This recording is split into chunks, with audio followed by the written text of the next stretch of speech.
These teenagers have all had to deal with the trauma of childhood cancer. They faced months and in some cases years of grueling treatment.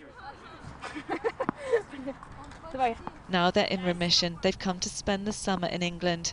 They were all born in Belarus, 2 decades after the Chernobyl disaster.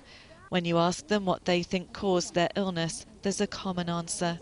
Yeah, because Chernobyl, I think. Belarus is close to Ukraine, and in Ukraine was Chernobyl. 13-year-old Alex had to have part of his stomach removed to treat his cancer. It must have been very scary as a child to have to have. Yeah, it was. I was scared when after and before and after. Yeah. 14-year-old Nikita was diagnosed with leukemia 3 years ago. He told me doctors said he'd been affected by the Chernobyl disaster. The explosion of a reactor at the Chernobyl nuclear power plant in 1986 released large amounts of radioactive material with devastating consequences. The nearby city Pripyat remains uninhabitable due to contamination.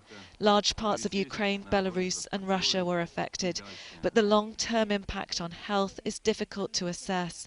Studies have linked an increase in thyroid cancer in the region, but links to other diseases are less clear. The UK-based charity Chernobyl Children's Project has been working with children from Belarus for over 20 years and organised this trip to the Midlands. New cases are increasing and for children of their age some of the cancers are not usually that high in the rest of the world, but the contamination means that more and more children, third generation, are still getting the cancers, and it will so for 1,000 years or more. Yuri Kuzmenka is a doctor in Minsk and has travelled with the children to provide medical support. Radiation affects cells and also genetics, he says. Their parents or grandparents could have been affected by Chernobyl and it's in their genes. The aim of bringing these children to the UK is to give them time away from the environment where they've grown up and the radioactive contamination that could have caused them so much harm. Becky Johnson, Sky News, Birmingham.